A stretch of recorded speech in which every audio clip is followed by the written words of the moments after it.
So this is, Ranjit called me up quite a while ago about this opportunity to speak to you all. And, I had got into some trouble last week because my plan got changed. And immediately you all accommodated. First of all, thank you for, being considerative. And when the subject was taught to me, it was quite exciting. I was, I like technology. There's no doubt about it. But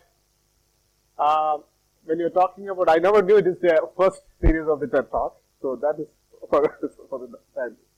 I came to know only now. But this is something which excites me because ever since I started my journey about 27 years ago as an entrepreneur, and that too creating products for the global market. One of the things which you always need to do, you should be at least ahead of the market need in your thought, minimum. And how much longer you can be or distant can be from the current point, pretty much decides your what you call leverage point to be in the market with the right product when the market is ready for such a product. So you have to be knowing not only what is going to happen today, at least 5 years minimum, at least if you can project at least 10 years from now, it is even better. So when I was thinking about this particular topic, what should I be talking to you? But let us take a little bit of perspective and see what was happening in our world itself. So if you really look at the statistics say the mankind has evolved over the last 3.5 billion years. I mean, not mankind, the whole living species in this planet. And if you really take that on a pie chart, the mankind has not even occupied 5.9, 59.9 points after it. We are coming only after that. So that means our existence has been very, very small. And in fact, living organisms, the land-based organism has come in only in the last 400 million years. So it's very, very short period. But we know how we occupy this planet. Pretty much 60 to 80% of the planet is pretty much occupied by us, and we have, to that extent, we also dramatically changed the constitution of this planet itself, and it is going to, if you don't take care of that, it's going to affect us significantly, our ability to live here. But that is the opportunity right now, what is coming in right now, how technology is going to change our life. How many of you think in next 20 years, machines will overtake mankind? Anyone?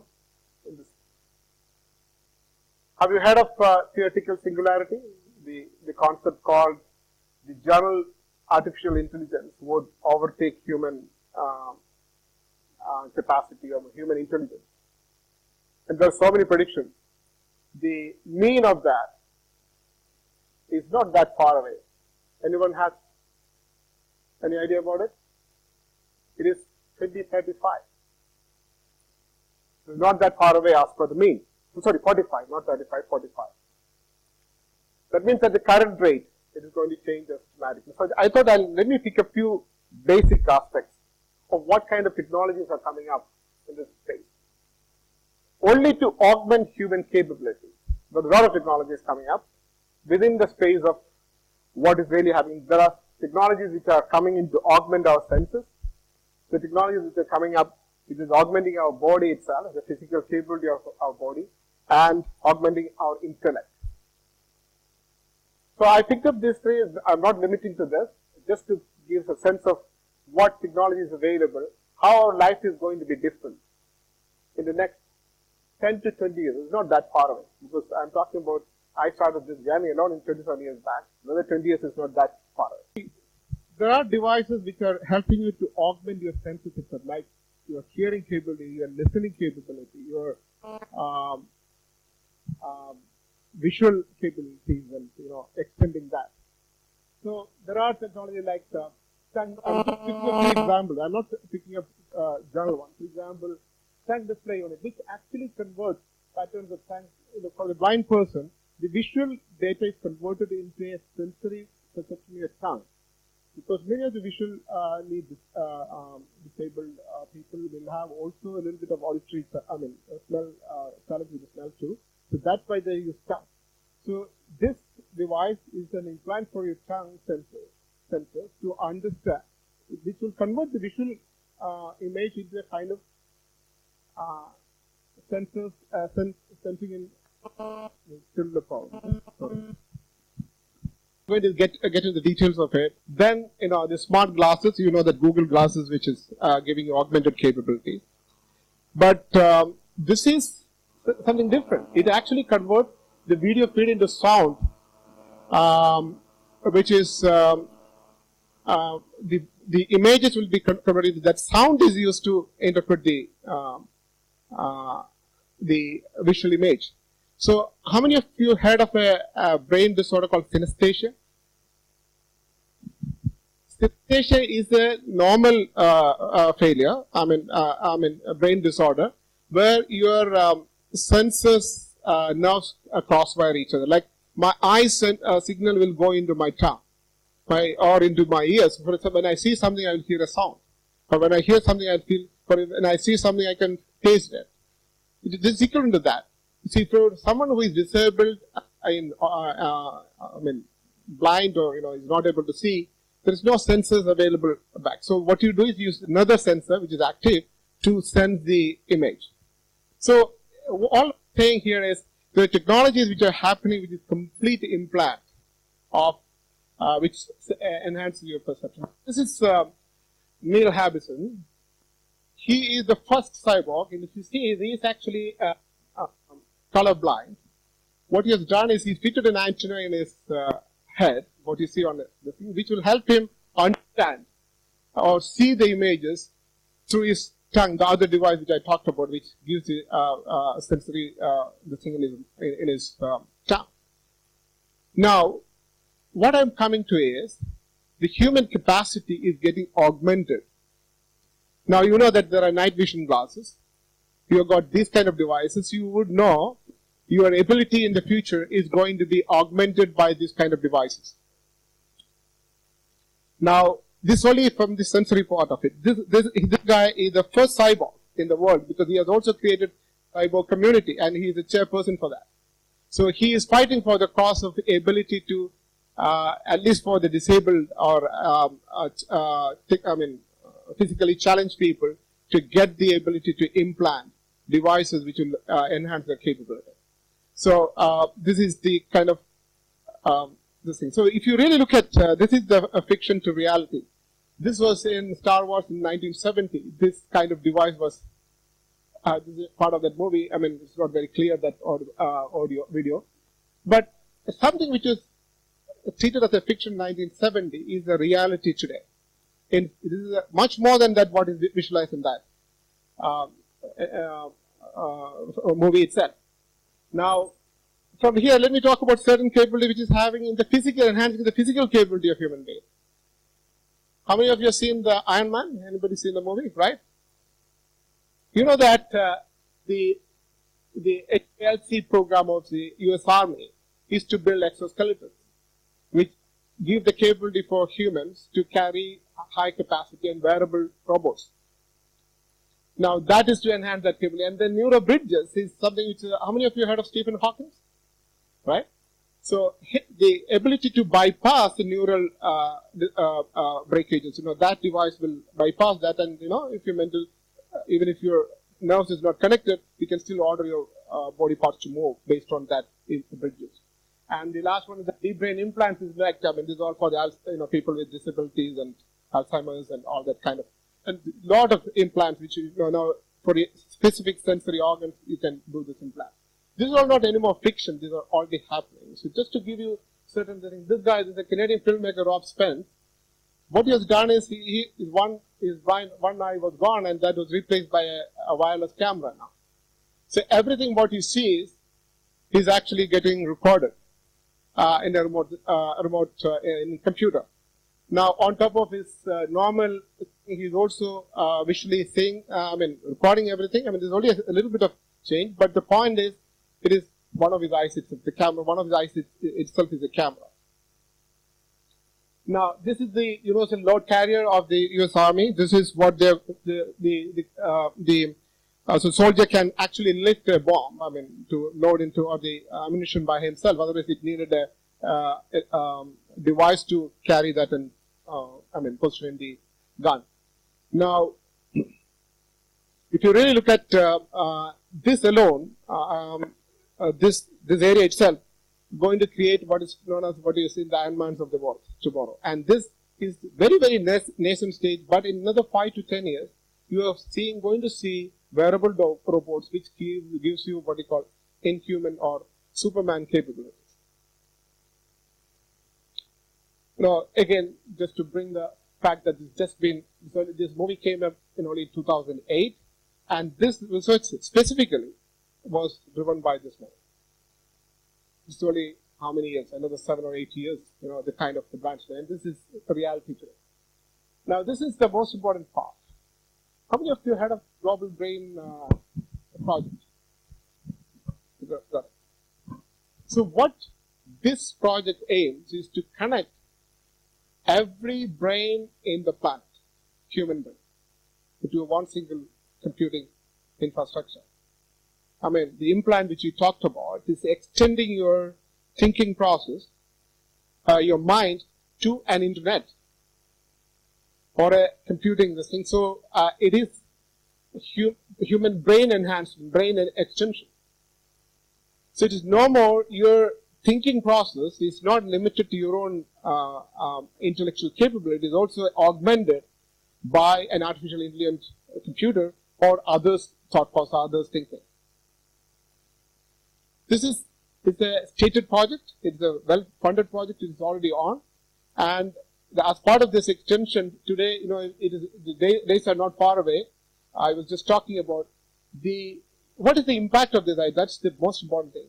Today, you know that, how many of you, when you don't know something, what you do normally? Just Google, right? So how many of you think in the future, the knowledge is going to be your differentiator?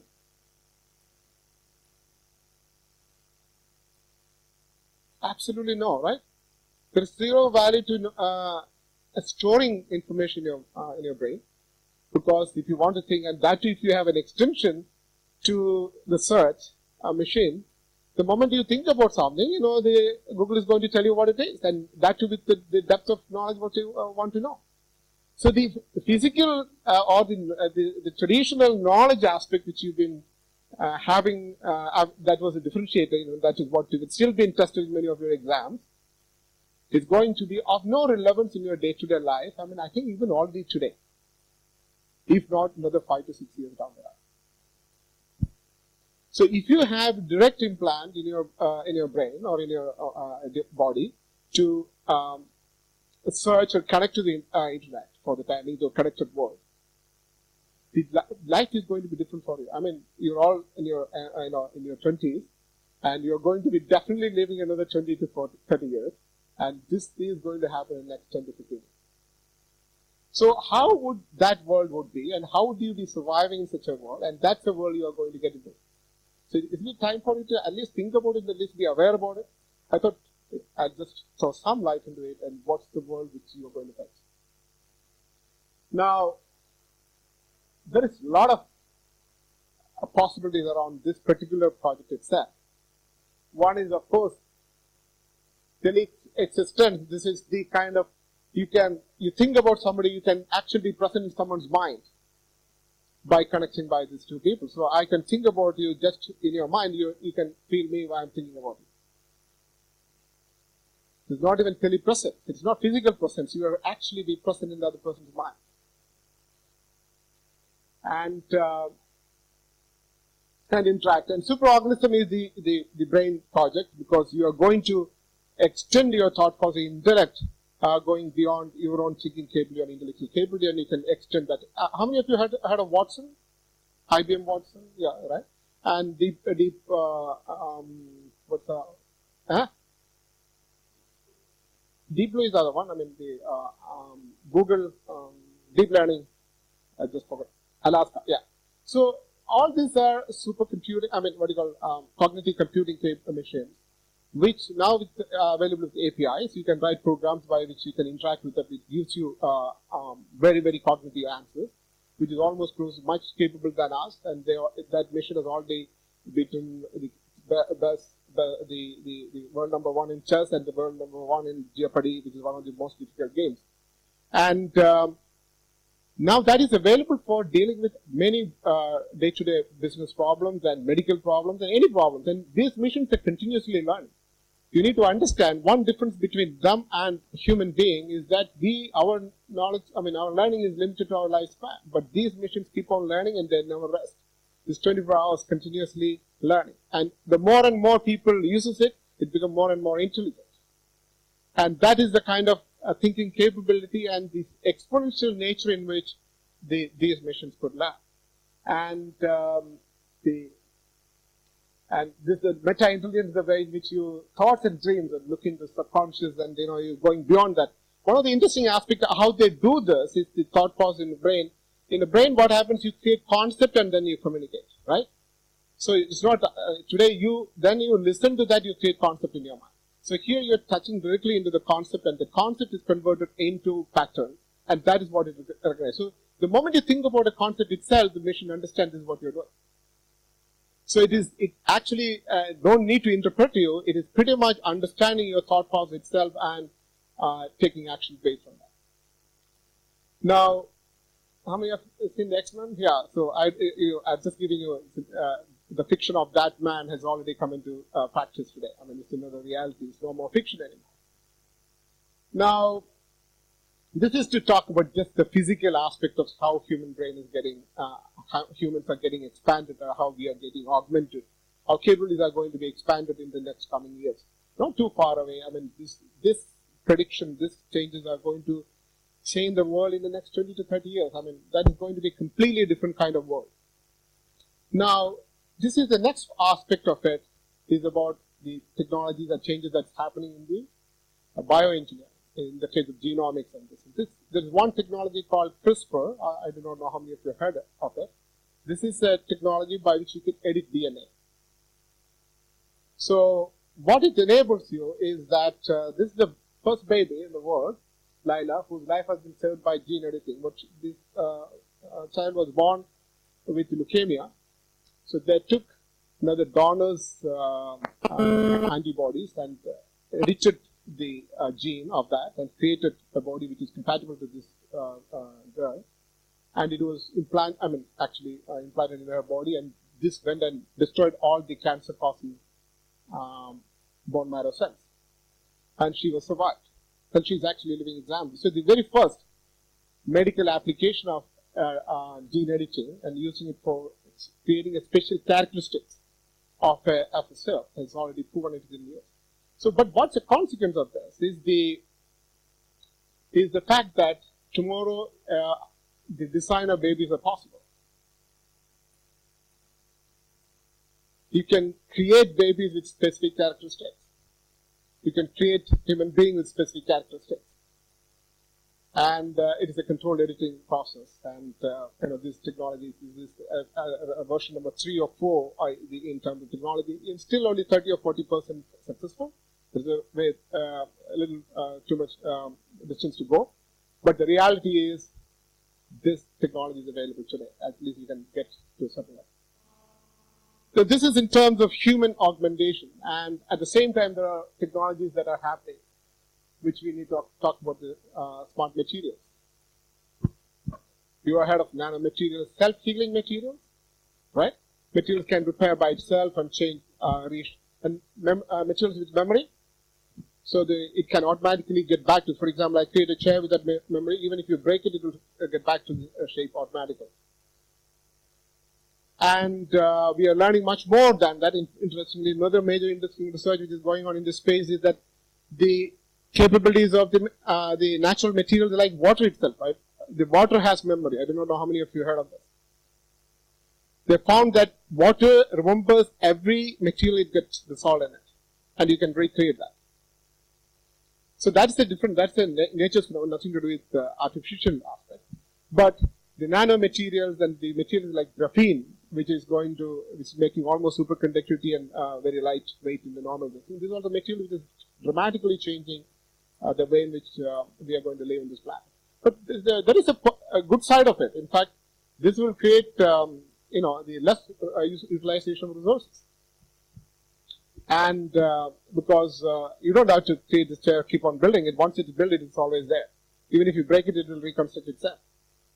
So the resources requirement will dramatically come down. That is anyway a requirement, because by 2050 we are supposed to be 9 billion people, and if you consume at the current rate, we need double the resources. That's not going to sustain anyway our capabilities. Our sustainability in this. And then you heard about the 3D printing, and I just put it up here.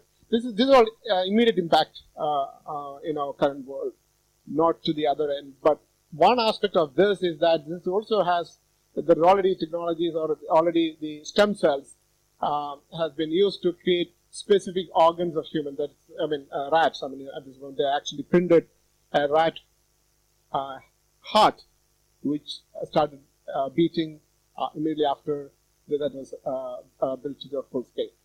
So the possibilities of 3D printing is not just limited to the physical world; it's also biological. And there's a project going in Singapore University to make human life expectancy to at least 100 years in the next 5 to 10 years. That's a kind of research, which is going on, which is going to augment our capability. Now, let me come to the last point. This is the world which we all live, which is the IT field, which is a connected world. We talk about creating the collaborative ecosystem, right? All of you have used Uber, heard of that Uber, Airbnb, and that story. But what it is going to, the connected world, what is going to make our life completely, change our life in a completely different way? Because how many of you really think that you will own a car in another 20 years? Huh? You still own the car. Would you be needing it? That's one point. You might have a car maybe as a sports car for your excitement. You might have a different vehicle to travel. But for transportation, it wouldn't be required, because I don't think any car manufacturer is going to sell you a car, because they're going to make it available for you anytime you want to use it. To give you an idea, what they say is that in a city like New York, they can serve the entire city by 30,000 cars with 2 minutes wait, if it is self-driving. So there are millions of cars today. To just look at that, a car which you buy, almost 80 to 90% of the time it is remaining at one place with less utilization. And it occupies space and is unutilized during the time. All we are doing is making that resource is fully utilized for the whole time. And the technology is going to allow you to do that. So the connected ecosystem is going to dramatically reduce the need of your resource consumption in a big way. So, for example, if you take the company Airbnb, which has started as renting your unused bedroom for people to travel and use it, that's called Airbnb, stands for Air Bread and Breakfast. So, bread and breakfast facility, which is very common in the UK, where people used to rent their houses. Only the bedroom, because there are aged people, they are not utilizing the whole house, so they can rent that out. That has been extended now. Airbnb has become the largest hotelier in the world, with absolutely owning 0 hotel rooms. It's all been shared economy. But the biggest advantage is that now people don't have to have houses. You don't have to own the house, and you can decide to live in one house today, and if you get bored, you can go to another house tomorrow, and it becomes much more cheaper for you to do that, because if you considering the total cost of owning it and maintaining it and all that, it's much cheaper. So the shared economy, what is the information technology of the connected world is going to enable is the optimum utilization of the resources. And every business opportunity which we as entrepreneurs are seeing today is the transformation of this. And not only that, this is also going to be automated by the ability to, with the analytics and the kind of machine learnings and artificial intelligence, what kind of houses would you like? I mean, that's the kind of capabilities that the platforms would have. And this is the dramatic shift which is going to happen next, let us say, 5 to 10 years. Many of the business models are going to change. And I'm not, within this context, I also need to talk about the robotic and robotic process automation that's happening. Anything which is done manually today by humans can be automated and done by machines. And that's a process. Even in many of the IT related applications, this is one of the automated process automation. And the robotic process automation is one of the major area of application of IT, where all you're doing is automating the entire process. There is no need for humans to intervene, because many of the services and applications are software driven. So you can call the software to do the services. There is no need for people to sit down and do that work. People are sitting down and doing this. So this is also predicting about 40% of the job loss in next 5 to 10 years. So it's not too far away. So what will you all humans do? And also I also need to understand the other dimensions of robotic jobs which is taking off. The best example is the company like Foxconn, which is manufacturers of Apple iPhone, which had more than 100,000, or I don't know, the numbers was quite huge, in a factory, and the new factory requires only hundreds of people. Every assembly is done by robots, right? So many of look at the self-driving cars, and that is going to displace those technologies. No more fiction. In US alone, both the Daimler Benz as well as Volvo has already launched self-driving trucks. That is going to take away about 180,000 jobs. Now, what does all this mean to you? All I wanted to tell you is that your world is going to be definitely different than what you feel today. It is no more fiction, it is reality, and it is a question of many people are blissfully ignorant about it. And it is good to see, I mean, this is not, now the information or the knowledge is not one person's asset, I mean, control. You can get all this information, all this knowledge on a continuous basis. It's coming on. And if you keep updated in that, keeping up with the knowledge itself is very difficult. But at least you be aware about what is going on. And if you're trying to make your career, you plan your career, think about what will you be doing in this new world. What kind of areas would you be focusing on? Maybe it's another long conversation. But just if I've been successful in instilling you one thought that the world is going to be dramatically different and exponentially different in next 5 to 10 years, and definitely in another 20 years' time. That might be sometime, maybe your middle of your career. I'm not talking about X times. It is 10 times or 30 times different, exponentially different. And the kind of jobs which you do is going to be different, and the kind of job opportunities is going to come is going to be different. So it will be good to prepare yourself for that kind of career. And that is my last slide. And to be very frank, I mean, the next future is about the mankind with this kind of capabilities. We can only looking at the next frontiers of occupying other planets. That's what SpaceX and other people are trying to do. That's why I thought I'm not getting into that. So that's a kind of picture and image I would like to paint you. The kind of technology that has come in. And there's no more fiction, this is all reality.